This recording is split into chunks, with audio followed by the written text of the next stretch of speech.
Kazı sürecimiz başladı. Tam sınırlarının dört köşesine kazıklar çekildi.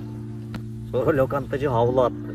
Maalesef öyle bir ihtimal var. Yani mozaikler var mesela. Daha doğanın içinde olmak istediğimizi Roma tokisi çıkmayacak herhalde. Kısmet.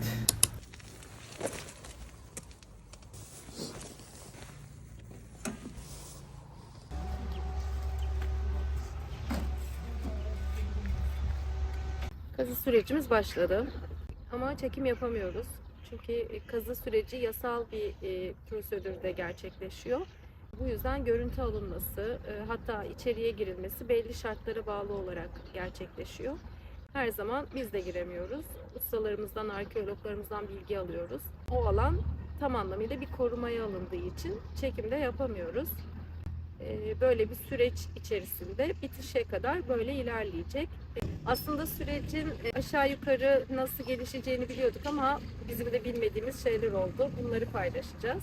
Beklediğimizden çok daha uzun, çok daha maliyetli. Hatta kendi içerisinde bir takım sorunlar da çıkarabilen bir durum oldu bizim için. Aslında bu konuyla ilgili çok araştırma yapmak istemiştim. Çok merak ediyordum çünkü. Ama internette, YouTube'da ya da başka kaynaklarda hiç veri bulamamıştım. Şimdi niye bulamadığımı anlıyorum. Bir yasak izin vermiyorlar. Böyle bir süreçte çekim yapılamıyor. Evet. Süreci anlatırsak belki bu süreci yaşamak isteyecek olan kişiler olursa biraz fikir olmuş olur. Ben aslında biraz not almıştım. Notlardan bakalım. Başvuru sürecinden bahset istersen biraz. Tamam. Başvurabilmemiz için önce bir mimari proje çizilmesini istediler. Mimarımıza maksimum kullanabileceğimiz metrekare için bir çizim yaptırdık. Bizim için bu çizim aslında sonradan değişebilir bir çizim olabilir dediler. Çünkü kazı başlaması için gerekli bir süreç olacaktı. Yani ilk yaptığın proje hiçbir zaman zaten tutmuyor yani. Mutlaka Değişiyor. Evet. Bir süre sonra fikirler de şartlar da değiştiği için mutlaka bir değişiklik şart oluyor yani. Evet. Tabii arazi harita belirleme süreci var. Evet. Haritacılar geldi. Evet. Projeden hemen sonra arazinin alanını belirlemek için geldiler. Kazıklar çakıldı. Dört köşeye arazinin tam şeklini belli etmesi için tam sınırlarının dört köşesine kazıklar çekildi. Yani işaretleniyor. Koordinatlar alınarak yapılıyor bu iş. Bu koordinatlar ve projeyle birlikte belediyeye başvurduk. Belediye zaten arsamızın 3. derece sit alanı olduğunu bildiği için bu talebimizi o doğrultuda hemen değerlendirmeye alıp müze müdürlüğüne bilgilendirmede bulunuyor. Ve müze müdürlüğü de bizi kendi uzun listesinin en sonuna ekliyor. Evet. Ama ne sıraya liste? O liste uzun çünkü birçok arsa var, birçok kişi var. Ev yaptırmak Ev isteyen. yaptırmak isteyen. Onların bir kısmı da kale içi denilen bölgede. Kale içindeyseniz, eğer arsanız kale içindeyse kazı yaptırmak zorundasınız. Evet. Yani arkeolojik kazı yapılması gerekiyor çünkü sit alanı. Aslında kale içinin tamamı sit alanı şeklinde burada. Yani öyle birkaç arsa sit alanı olarak bırakılmış değil. Eğer sur içinde, kale içindeyseniz, eğer tadilat yapmayacaksınız ve sıfırdan bir ev yapacaksınız, bu herkes için geçerli bir süreç. O yüzden tabii ki uzuyor. Aslında uzamasının birkaç nedeni de varmış. Onu da süreçte fark ettik. Ve yaklaşık 10 aydır bekliyoruz. Sırada bekliyoruz. 10 aydır sırada bekliyoruz. 10 aydır sırada bekliyoruz. Arsamızı alalı 1 yıl oldu. Hatta tam 1 yıl oldu. 10 Şubat gibi gelmiştik. Sonra da kazı sürecine başvuru sürecimiz oldu. İlk aşama bizim için projelendirme, arsamızın koordinatlarının belirlenmesi ve başvuruda bulunmak oldu. Sonrasında beklemeye başladık. Bir 10 ay kadar bekledik. Sonra artık sıra bize geldi. En sonunda bize geldi. Araya girenler de oldu tabii. O da herhalde. Evet. O da hiç Kuruldan beklemediğimiz. dönenler herhalde değil mi? Kuruldan dönüp tekrar kurula girenler oluyor. Evet. Onları Şöyle tekrar araya alıyor. Şöyle bir sistemleri var. Kazı yapılıyor, kurula gönderiliyor. Kuruldan bu bana yeterli gelmedi ya da bu benim için uygun değil diye bir geri dönüt gelirse, şurası da genişletilsin, buraya kadar da kazılsın derlerse, o kazı tekrar kazma işlemine tabi tutuluyor o arsa. O zaman tekrar bu beklediğimiz ilk sıraları beklemiyor kişi. İlk sırada kim varsa onun hemen önüne geçmiş oluyor ve araya hemen eklenmiş oluyor. Aslında bu geri dönüş yapacak olan herkes için iyi bir şey ama sırada bekleyen herkes için bir kişi daha gelebiliyor, bir kişi daha gelebiliyor şeklinde biraz uzuyor Uzayınca da süreç. bu işin maliyeti de aslında artmış oluyor. Tabii. Şartlarda. Onlardan da bahsedelim. Evet. Yani kazımız başladı artık. Başlamadan önce kazının yapılmasında çalışacak olan işçilerle anlaşmanız gerekiyor. Bu tamamen size ait. Burada belediye ya da müze müdürlüğü hiç müdahil olmuyor bu konuya. Ama onların yönlendirdiği kişiler tabii. Tabii, evet. Çünkü bu işi yapanlar belli kişiler. Bir ya da iki ekip var İznik'te zaten. İznik'teki bütün alanları bu arkadaşlar kazıyor. Aslında arkeolog değiller ama arkeologların yanında çalışan, onların yönlendirmesiyle çalışan işçiler bunlar, kazıcı işçiler. Yani bu konuda artık uzmanlaşmış gibi bir şeyler. Yani nasıl kazılacağını biliyorlar. Arkeologların gözetmenliğinde, onların Zaten direktifleriyle kazıyorlar. koordinatları arkeologlar verdiği için şuradan şuraya kadar bu derinlikte diye onlar da detayını bilerek kazabiliyorlar. Evet. Onlarla, o ekiplerle sizin bir parasal bir anlaşma yapmanız gerekiyor. Onun maliyeti çünkü sizde. Evet. Yemeği de sizde. Günlük bir yevmiye karşılığında kazıyorlar. Yemeği, işte çayı, suyu senin temin etmek gerekiyor. Tabii bu kişilerle anlaşmak öyle kolay değil. Biraz Çünkü daha bu zaten işin sayıları da az. Yani tekelleşmiş durumda. tekelleşmiş durumdalar. O yüzden biraz da onların suyuna gitmek gerekiyor. O koşulları siz fazla belirleyemiyorsunuz. Evet, biraz pazarlık payınız var ama öyle çok değil. Daha çok onların şartlarına uymanız gerekiyor. Bir de onları sürekli kontrol etmeniz gerekiyor. Başlarında hani durmasanız sürekli bile en azından günde bir kere, iki kere gidip bakmanız gerekiyor yani. Neredeler, gerçekten hızlı çalışıyorlar mı? Hani hızlı çalışabilmeleri için motivasyon unsuru şeyler varsa onları sağlarsanız da iyi olur aslında. Mesela yemek bunlardan. Tabii. Mesela biz çok şaşırmıştık. Onlara yemek anlaşması yapmak için birkaç lokantayla görüştük. Sonra kendileri bir lokanta istediler. Orayla anlaşmak için gittiğimizde orada da spesifik tek bir yemek yediklerini ve başka da çok yemek tercih etmediklerini söylediler. Sevdikleri ne varsa onu Evet, önerdi yemeği aslında lokantacı. Biz de hadi tamam dedik yani onlar iyi çalışsınlar, hızlı çalışsınlar yeterken çünkü yemek iş yerlerinde de önemli bir motivasyon yani personelin çalışması, evet, iyi çalışması için bu bir motivasyon unsuru olduğu için biz de hani sevdikleri bir yemeği yesinler istedik. Tamam bir süre böyle bir hafta iki hafta herhalde böyle 2 gitti hafta, ama evet, sonra lokantacı havlu attı. evet gönderdi. Yani bunlarla herhalde bir sıkıntı yaşamış. Bilmiyoruz tam olarak içeriğini ama ben dedi artık bunlara yemek vermeyeceğim. Siz başka yerle Başka yerle anlaşıldı. anlaştık dedi, kusura bakmayın dedi. İyi abi dedik tamam ne yapalım. Çünkü bunlar birbirlerini tanıyorlar aslında bu Evet, adamlar. evet tabii ki. Bu Uzun ekipler süredir bu işi yapıyorlar. küçük bir yer olduğu için Evet. yani bu lokantacılar da bu kişileri tanıyorlar. Bunlar sürekli Tabii. giden Biz buralarda yemek yiyen biz 10 insanlar. aydır bekliyoruz ama onlar 10 aydır zaten kazı Tabii. yapmaya devam ediyorlar Orada başka arsalarda. Sürekli aynı yerlerde yemek Daha yiyorlar. öncesi de var tabii. Biliyorlar, tanıyorlar yani o insanları. Evet. O yüzden bazen böyle ufak tefek sıkıntılar olabiliyor. Onları da aşmak gerekiyor. Şimdi biz başka bir lokantacıyla anlaştık. Bakalım bugün yediler. Daha bir ses çıkmadı. Bir şey Evet, çıkmadı. bir Bakalım hafta ne dedik olacak. ama bakalım. Bir hafta ya da 2 hafta uzarsa eğer süreç orada yiyecekler. İnşallah bir sorun çıkmaz. İnşallah. Zaten muhtemelen artık son 2 hafta inşallah kalmıştır. Ve bu lokantada bitirirler. O süreci kapatırız inşallah. Ama tabii biraz hakikaten tek ekip olduğu için, siz bu işi yaptırmak zorunda olduğunuz için, onlar bunu bildiği için, her şey iyi gitsin istediğiniz için falan böyle biraz toleranslar, tavizler değişiyor, maliyetler artabiliyor. Geçtikçe bir ay önce sen anlaştığın fiyatta adam bu ay kabul etti. Tabii evet. Fiyat yükseldi. Hatta biz arsayı alırken bize söylenen maliyetle şu an tam 10 katı bir fark var. Hakikaten 1-2 katı değil 10 katı kadar bir farkla ödemiş olacağız bu kazının ücretini. Yani tabii aslında herkes şöyle de söyleyebiliyor. Niye bu kadar sorunlu, işte beklemesi uzun, kazı yapılacak bir yeri tercih ettiniz?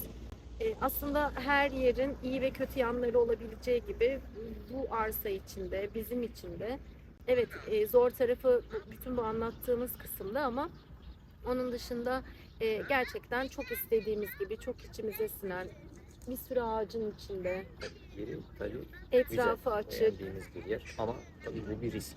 Kale Evet. içinden bir arsa alıp oraya bir ev yapmaya çalışmak gerçekten bir risk. Eğer bu arkeolojik kazıda herhangi bir arkeolojik değeri olan önemli bir buluntu çıkarsa Tabii. o zaman işte tamamen süreç değişir. O zaman 3. Yapmak derece sit alanından imkansızlaşabilir de 1. derece sit alanına geçeriz. geçebilir. Evet. Maalesef öyle bir ihtimal var. Yani bunun örnekleri var aslında. Mesela çevre evlerinin altında çıkan bazı tarihi eserler var, lahitler var. Mozaikler var mesela. İznik'te bunlardan çok çıkabiliyor. İznik binlerce yıldır değil mi yani? Evet, Birçok bir sürü medeniyete ev ev sahipliği sahipliği yapmış. yapmış. Hatta başkentlik yapmış bir Evet. şehir. İşte eski Roma İmparatorluğundan tutun, işte Bitinyalılar, sonrasında Osmanlılar, Bizanslılar, Bizans, Selçuklular, Selçuklular, Osmanlılara Osmanlı'ya kadar kadar. çok sayıda kentin çok önemli gördüğü bir yer. Birçok kez el değiştirmiş, savaşlar olmuş. Tarih boyunca medeniyetler tarafından çok önemli görülen bir yer. Stratejik bir nokta.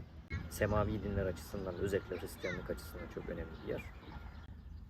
Anadolu ve Türklerin girişinden sonra da Türklerin almak istediği, özellikle almak istediği bir yer. Önce Selçuklular tarafından fethediliyor. Daha sonra Haçlı seferleri sırasında yeniden el değiştiriyor, Hristiyanlara geçiyor. Ve Osmanlılar zamanında yeniden yan topraklarına katılıyor. Bu yüzden buralar çok fazla hayat olan yerler. Yani şu görmüş olduğunuz alanı bile kassanız mutlaka bir şeyler çıkar. Şu arkamızda görmüş olduğunuz gölün dibinde birkaç dakikalık sadece biraz el yordamıyla bir araştırma yapsanız içerisinden suyun, kumun altında mutlaka bir kiremit parçası, bir testi, kulbu, ne bileyim bir çini, bir seramik bile mutlaka bulursunuz. Çünkü sular da hareket ediyor. Göl hareket ediyor. Gitgelleri var. Bazı dönemlerde çok daha öndeyken bazı dönemlerde çok daha çekilmiş. Mesela bu çekilmenin en güzel kanıtı Bazilika'nın şu anda sular altında bulunan bir yapı olması. Yaşadığı dönemde orada gölün suyunun olmadığı bir şeyin kanıtı. O zaman su orada değilmiş, şimdi burada. Hatta birkaç yıldır aslında gölün suyunun gene çekilmeye başladığı çok konuşuluyor. Benim babam anlatırdı. Yol boyundaki surdan suya atladıklarını atlarlarmış, anlatır. Senin evet. baban da Evet. aynı şekilde anlatıyordu. Evet. Yani Bizim şuradan- arsanın sınırındaki surdan da Tabii, tabii. atlıyorlarmış hakikaten yani suya. oradan belki buraya kadar şu anda belki 200 metre falan var yani. O kadar çekilmiş. Yani yüzyıllar önce, 1960'lardan bahsediyoruz evet, ya. yüzyıllar önce çok daha gerideymiş Bazilika. Tabii. Karadaymış. Sonra Bazilika batıp sular çok daha surlara yakın gelmiş. Şu anda surlardan çok çekilmiş. Ya bu böyle bir gitgelli bir durumu da var gölün. Tabii medeniyetler de üst üste olunca katman katman yaşamlar üst üste gelmiş. Evet. O yüzden Şehirler hep birbirinin üzerine kurulmuş. evet, O yüzden katman katman farklı medeniyetlere ait buluntular çıkıyor buradan. Bizim arsamızdan da mutlaka hani ufak tefek şeyler çıkar. Ama bunlar arkeolojik değer olarak görünmüyor. Ufak tefek dediğim parçalar. Onların aradığı şeyler daha çok sabit, büyük yapılar. Onların kalıntıları ya da işte bir lahit olabilir.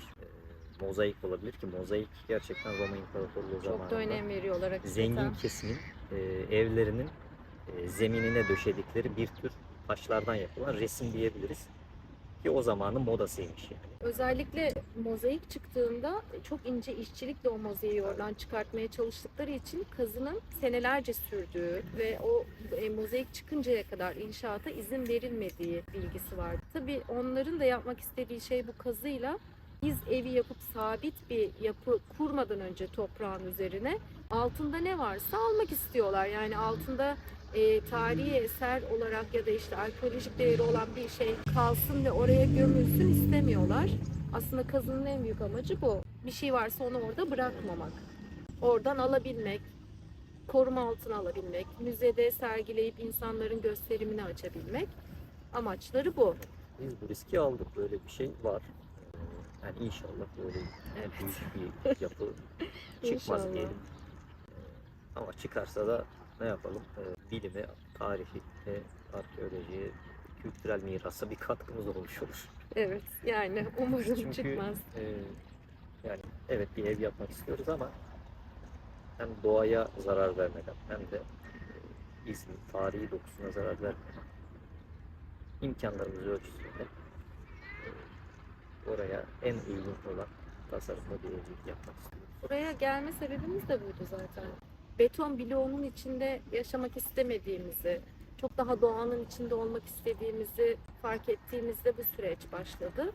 Buraya geldiğimizde de tekrar aynı betonu kendimize ve bu geldiğimiz yere koymak hiç mantıklı olmaz. İsteğimizle çelişiriz. Böyle bir şey istemiyoruz. Orada kazı alanına denk gelen 2 tane ağacımız da Ağacımız vardı. vardı, evet. Onları da Onları da anlatalım. anlat. Aslında daha önceki videolarımızda izleyenler bilirler. Yine eklerim videonun üst köşesine. Ağaçlarımızı hiçbir zarar vermeden taşıyabilip o taşıdığımız alana evimizi yapmak gibi bir niyetimiz zaten arsayı gördüğümüzde başlamıştı.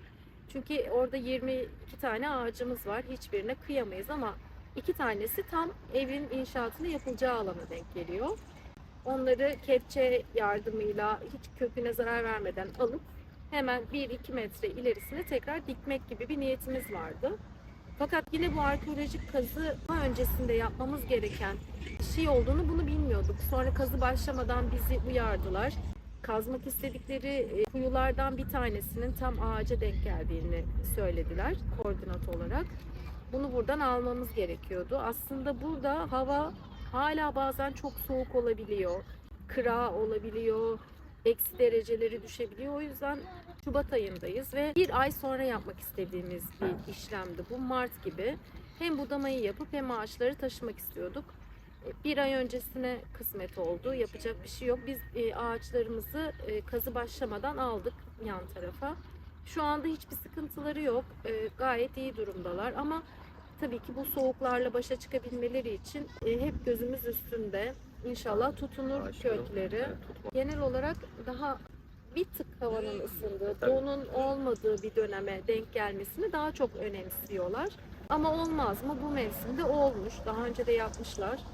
İnşallah bir şey olmayacak. Ben inanıyorum. Zeytin ağacı güçlü bir ağaçtır. Yüzyıllar boyunca Nasıl yaşar. kök kalmadı? İnanılmaz. Çok iyi. Keşke gösterebilseydik onu, değil mi?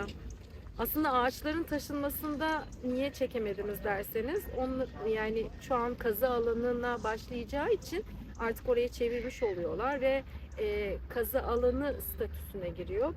O yüzden hiçbir çekim yapmamıza izin vermiyorlar. Ama o ağaçların böyle gökyüzünde asılıkmış gibi görüntüsünü keşke gösterebilseydik. Çok güzeldi hakikaten. Hiçbir sıkıntı çıkmadan onları kontrollü bir şekilde yan tarafa aldılar. Ve şu anda planladıkları 4 kuyuya da hiçbir şey denk gelmiyor. Kazmaya başladılar. 3 kuyu bitti, değil mi? 3 kuyu bitti. Şimdi 4. kuyuya başlayacaklar da bugün başladılar mı? Bakmak lazım. Evet. 4. kuyu başlıyor. Biz bugün 10. gündeyiz. 10. günden sonra 4. kuyuda bittikten sonra eğer arkeologlar gelip bakar ve bu 4 kuyu yeterli olur, bunun üzerine ara yollardan hiç kazmamız gerekmiyor derlerse raporlarını yazıp Anıtlar Kurulu'na gönderme sürecine giriyorlar. Tabii yine de Anıtlar Kurulu'nda bir süre daha bekliyoruz. Evet. 1-2 ay gibi bir süre dediler onun içinde. Tabii bu süre uzar mı? Onu da bilmiyorum. Her şey zaman işte. Zamanla Evet. maliyetler de sürekli artıyor. Tabii. Yani bugünün maliyetleriyle kazıdan sonraki maliyetler hiç belli bir olmayacak. Tabii kesinlikle. Değişecek. Biz şu anda hiçbir şeyin fiyatını soramıyoruz. Çünkü henüz kazı devam ediyor. Rapor süreci ne kadar olacak belli değil. Sadece yapmak istediğimiz evlerle ilgili araştırmamızı yapıyoruz. Araştırmayı yaparken her türlü bilgiyi soruyoruz ama neredeyse fiyat sormuyoruz, değil mi? Yani çünkü o değişecek, biliyoruz. Kazıyı bekleyip inşallah temiz raporunu aldıktan sonra biz de araştırmamızı bitirmiş olabiliriz. Belki Haziran gibi başlamış olur inşallah. İnşallah. Tabii bu arada arkeologların bu 4 kuyunun dışında bir yer kazılacak derse o zaten kazı süreci de uzayacak demektir. Yani öyle bir ihtimal de var. Onu şu anda bilmiyoruz. O 4 kuyu bittikten sonra bitti, tamam biz buradan çıkıyoruz diyebilirler ya da bir şey gördük bunu uzatmak istiyoruz diyebilme hakları da var. Buraya kadar uzatacağız diyebilirler. Böyle de bir durum var. Zaten onlar da işlerini titizlikle yapıyorlar. Bir şey görmedikleri sürece böyle bir şey demezler ama görürlerse uzatırlar. Bir de böyle bir süreci var işin. Tabii Cüneyt'in tokisi çıkarsa, Roma tokisi. Valla Roma tokisi çıkabilir yani. En başta ben sana söyledim. Roma tokisi çıkmayacak. Ya çıkarsın Çıkmayacak, hayır. ya çıkarsın. Çıkmayacak. İnanıyorum. İyi o zaman. Ama tabii süreçte olumsuzluklar çıkacak demiştin. Orada da sana şu anda hak veriyorum. Bu işler zordur, yapamazsın, edemezsin demiştim. Demiştin, evet, ama zormuş hakikaten. Sadece zorluğu biliyorduk. Pes etmek yok. Bekleyeceğiz. Şu anda araştırma yapıyoruz. Çok şahane bir ahşap ev gezdik. Onun videosu kanalda var. Çok beğendik. Aklımızdaki en merak ettiğimiz ev tipiydi.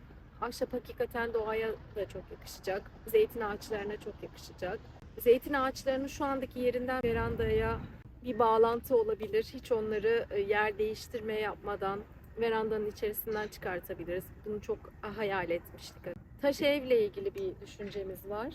Başla ahşabı birleştirebilirsin belki. Taşla ahşabı birleştirebiliriz Bir de dedik. çelik bakacağız. Çelik konstrüksiyonda bakmayı düşünüyoruz. Ama tabii bunların içinde buranın doğasına en uygun olan ahşap. Evet tabii. Evet. Düşünmediğimiz, daha doğrusu çok az düşündüğümüz tek bir yapı var. O da betonarme yapı. Betonarme yapının bizim için bize hiç sıcak gelmeyen taraflarının dışında hani herkesin bu işi betonarme yapın önerisinden kaynaklı kafamızda küçük bir soru işareti var. Onun dışında çok istediğimiz bir model değil açıkçası. Ama ona da şöyle göz ucuyla bir bakacağız herhalde. Kısmet. Evet. Göreceğiz bakalım. Evet. Bakalım kısmet. Ama Roma tokisi çıkmayacak. Çıkacak. Çıkmayacak. Çıkacak. Çıkmayacak.